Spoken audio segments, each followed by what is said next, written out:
It's like when a dog is, what was it? Snapper. That's right. Oh, you're so cute.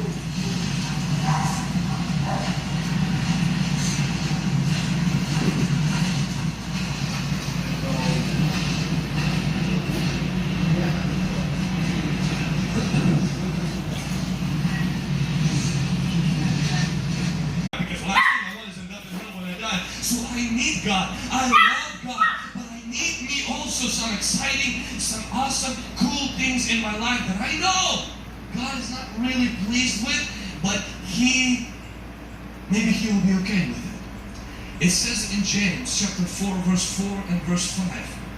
It says, do you not know that the friendship with the world is the enmity with God? In fact, let's open James chapter 4, verse 4 and verse 5. James chapter 4, if you have a Bible app, open it to James chapter 4, verse 4 and 5. Now, it's very strong language. I'm warning you, warning. Faint-hearted, warning. Because James throws this. Sudah khotbah Sermon on the Mount misalnya begitu ya. Wah, kok ada yang nggak percaya? Gimana sih? Gak mungkin lah. Maksudnya nggak pernah terkejut. Paulus juga nggak pernah terkejut. Ya khotbah gitu ya berhari-hari.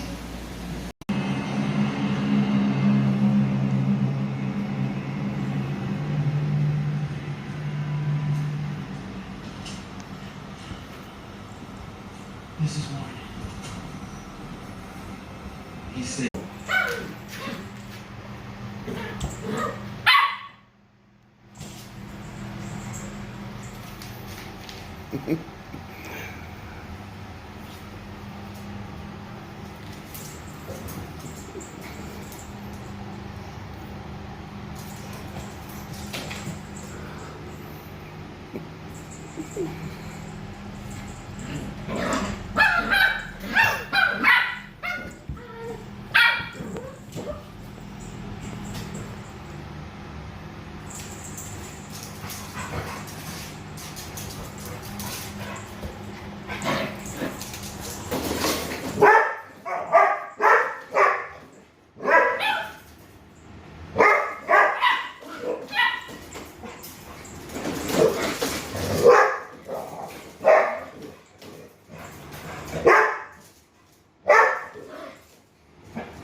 You see the point that I'm trying to make? Who in the right mind would say God is good, and then later on in the psalm, right in first hand, struck down the firstborn of Egypt. Ada tak yang begitu? Gak ada sekarang. No one would. Ya, saudara bisa lihat, our conception of goodness versus the psalmist is so different. So imagine me writing into the Globe and Mail. Maybe that's the big thing. The big newspaper. So let's say Mississauga News. Speaking of God's goodness, or they want to interview me about God's goodness. Okay? Would love to hear about the goodness of God rather than Sunday law. Well, I would love for us to turn justice that a lot of people have. An awful lot of people who are the biggest advocates of injustice for the poor today are every bit as self-righteous, the people they think are not with the program, as the old Pharisaical fundamentalists were. And that's because I don't think justification by faith has sunk in. Because justification by faith means I now have this, I have a high. Santo kalian jemaat Korintus. Artinya apa sebenarnya? Sebetulnya sudah dijelaskan oleh Paulus di bagian awal sekali dari surat ini, 1 Korintus 1 ayat 2, yaitu dikuduskan dalam Kristus Yesus. Ya, kita disebut saints, artinya kita dikuduskan dalam Kristus Yesus dan dipanggil menjadi orang-orang kudus dengan semua orang di segala tempat yang berseru kepada nama Tuhan kita. Jadi dari awal Paulus telah mengingatkan kita bahwa kita adalah orang-orang kudus. Bukan kudus dalam arti morally perfect. I spoke you for how do you know whether you would say your husband, or how do you know husband whether you would say your wife. Many of those who became Christians in Paul's time were already married. Just like today, not all husband and wife become Christians at the same time, become Christians together, right? And here is the problem. Here's the problem. If Christians are prohibited from marrying non-Christians, and Paul warns them in the second letter about the consequences of being unequally yoked. I'll explain later. Then it biasa kan kalau sambil kerja butuh ada rokok di samping gitu. Dulu mungkin kita megang satu batang rokok, sekarang kita megang APP. Perbedaan kesehatannya tuh banyak banget. Saya kuat jalan lagi, kuat lari lagi, nggak gampang ngos-ngosan, apalagi naik tangga. Lebih nyenyak. Jadi sekarang saya 100% tidak merokok sama sekali. Saya hanya vaping saja. Motivasi aku kali di vape ya, karena mamaku tuh sempat terkena cancer nasofaring. Salah satu penyebab terbesarnya itu adalah asap rokok. Walaupun dia tidak merokok, tapi kalau ada orang di sekitarnya yang merokok dan itu kena impact-nya ke dia. Dan dari situ aku langsung kayak oke, kayaknya boleh deh mengedukasi teman-teman sekitar, keluarga dulu untuk switch to vaping. E-cigarettes seem like the ultimate public health panacea, especially for a country like Indonesia, where over a third of adults smoke, one of the highest smoking rates in the world.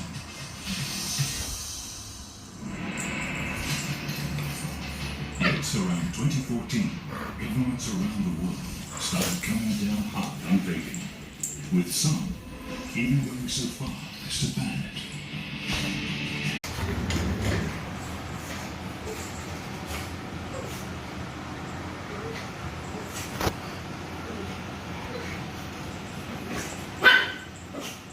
Kakak sini. Ayo. Kakak sini.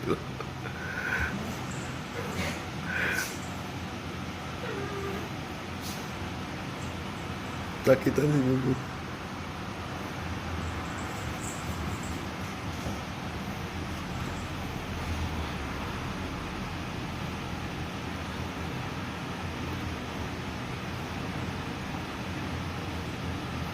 Tarik kakinya.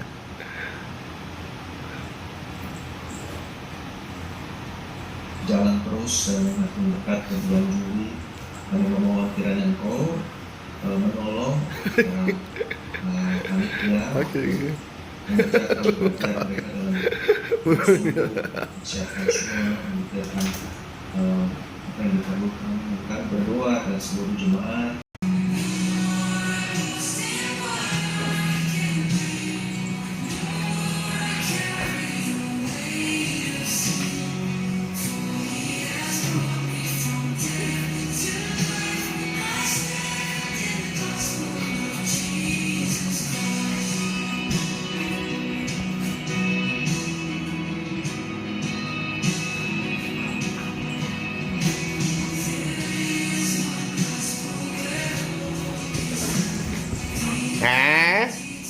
Be good.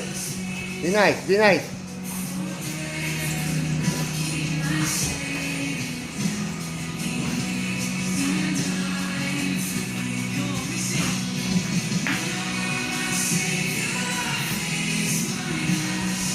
Dalam kami di hadapan, bukan di hadapan manusia. Kami datang padamu dan mengaku telanjang di hadapan. Beginilah keadaan kami. Tuhan, ampunilah bahwa kami ya Tuhan hidup jujur di hadapan dan untuk merengkuh, memegang, memeluk erat-erat kasih yang tanpa syarat itu. Kasih yang unfailing, tak pernah gagal. Kasih yang tak pernah menjauhkan kami. Makasih.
Acknowledge our misery.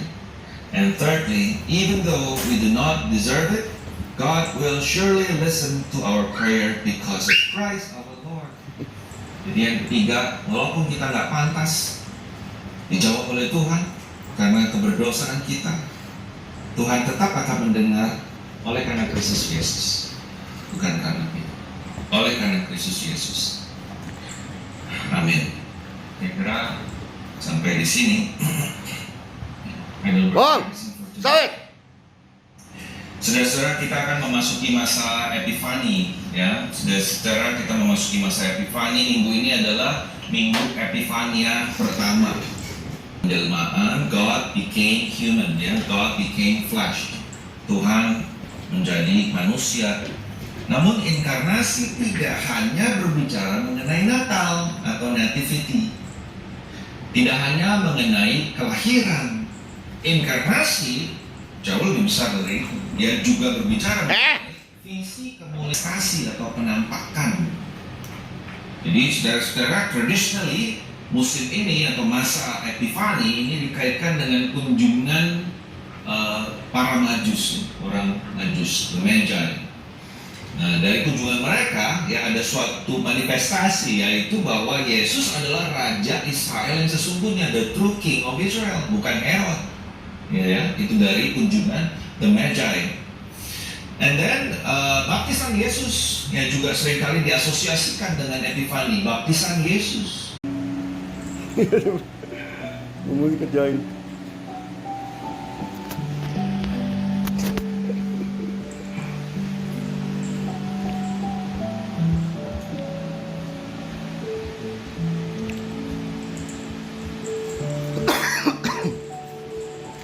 Ditomplok.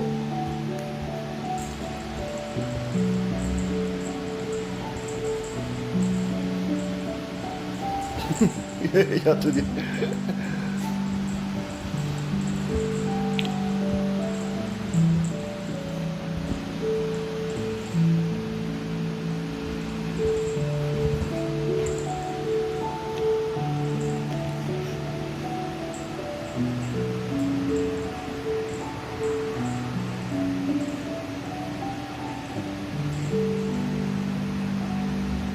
Mimi, jangan jahat. Ayo, Mimi, diterekam. His long-standing covenant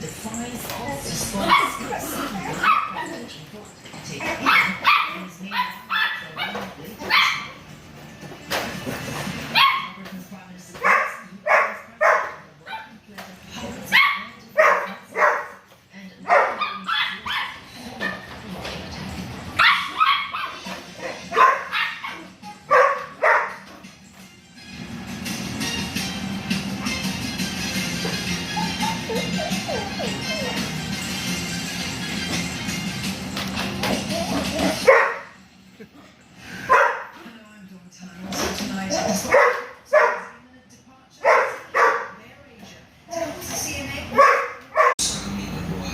Amin. Tadi kita sudah membaca, saudara-saudara, kita sudah membaca Yakobus pasal 1 ya. Saya tidak akan mengkhotbahkan Lukas pasal 12, tapi passage itu atau perikop itu baik untuk saudara baca bersama-sama dengan Yakobus pasal 1 ini ya. Yakobus pasal 1 ayat 9 sampai 11. Oke. Jadi tadi kita sudah baca, saya tidak akan membacanya sekali lagi. Saudara tolong membuka Alkitab untuk bisa mengecek ya apa yang saya sampaikan ini sesuai tidak dengan firman Tuhan. Oke. Nah, saudara coba lihat ya gambar ini adalah gambar the lowly and the rich gitu ya, orang yang berada dalam keadaan rendah, miskin, dan orang yang berada dalam keadaan. Jadi skill yang hebat sekali. Dan waktu sling itu bisa dilempar, ya waktu dilempar itu kecepatannya tinggi sekali, 34 meter per detik. Bayangkan, cepat sekali, 34 meter per detik. Itu sama seperti kalau Bapak Ibu punya pistol kaliber 45, itu tembak. Jadi waktu Goliat bertarung dengan Daud, yang terjadi itu adalah seperti seorang yang pegang pedang, satu lagi pegang senapan, yang nggak ada kesempatan. Goliat tidak pernah punya kesempatan untuk menang. Jadi kita bisa berpikir, waktu dikatakan Allah melihat hati, lalu kemudian Allah memilih Daud, itu bukan karena Daud itu lembut, ya, atau karena Daud itu jujur, bukan, ya, tetapi karena Daud itu adalah seorang yang punya skills yang luar biasa justru, yang bisa memenangkan peperangan. Ya. Nah ini kalau dipakai bahasa rekrutmen itu, Daud itu punya transfer. Yang masih muda, Paulus sarankan untuk kawin lagi. Kita nggak bahas itu ya, saudara, hari ini. Tetapi paling tidak saudara tahu bahwa yang dimaksud dengan janda-janda ini adalah janda-janda senior yang tidak kurang dari 60 tahun. Nah, kepada orang-orang yang tidak kawin dan janda-janda, Paulus sarankan agar tetap single. Why? Hasil Paulus di sini harus dimengerti dalam terang keseluruhan ajaran Alkitab tentang marriage dan single. Dan untuk itu kita perlu detour sedikit. Ya, salah satu teks yang tidak boleh dilewatkan adalah Matius pasal 19 ayat 9 sampai 12. Matius pasal 19 ayat 9 sampai 12 tentang perceraian. Nah, di sini saudara terjadi dialog antara Tuhan Yesus dan orang-orang Farisi tentang perceraian. Ya, maka diberi judul perceraian.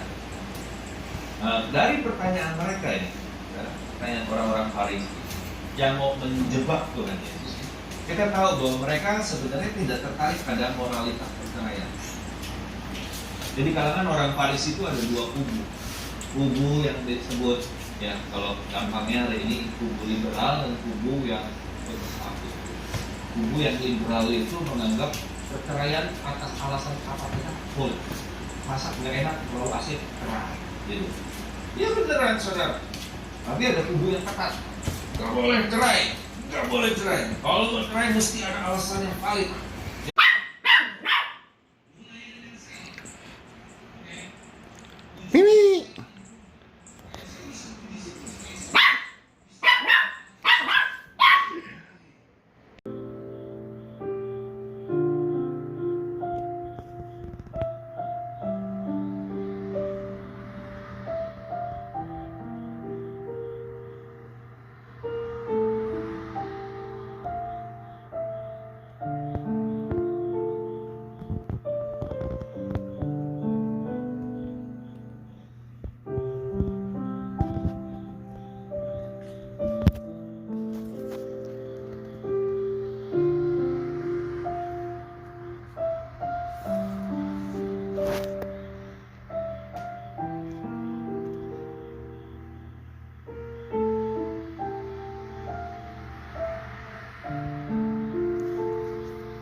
dibandingkan dengan kekekalan.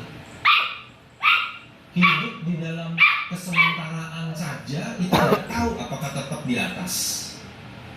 Ya, kita kan kepengennya di atas, tapi nggak selalu ada di atas. Harus nggak lama lagi kita ya hidup ini begini saudara. Jadi kalau nggak di atas di bawah, saudara kan ada pengalaman juga begitu. Panggilan manusia itu cuma dua. Baik. Waktu dilahirkan ya, no one can save justice. Either he will hate one and love the other, or he will be devoted to one and despise the other. Kalau punya dua pasti semuanya. You cannot serve both God and mammon. Gak bisa melayani Tuhan dan orang masing-masing. Kau pilih yang berhala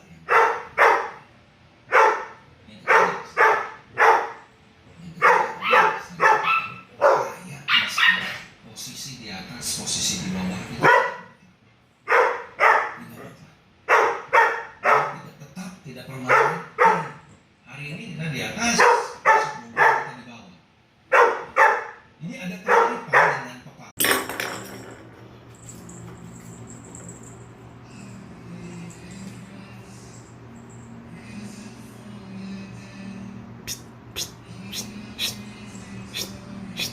Come here.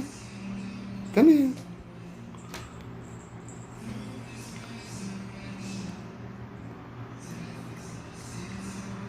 Ini. Bossy.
Mimi.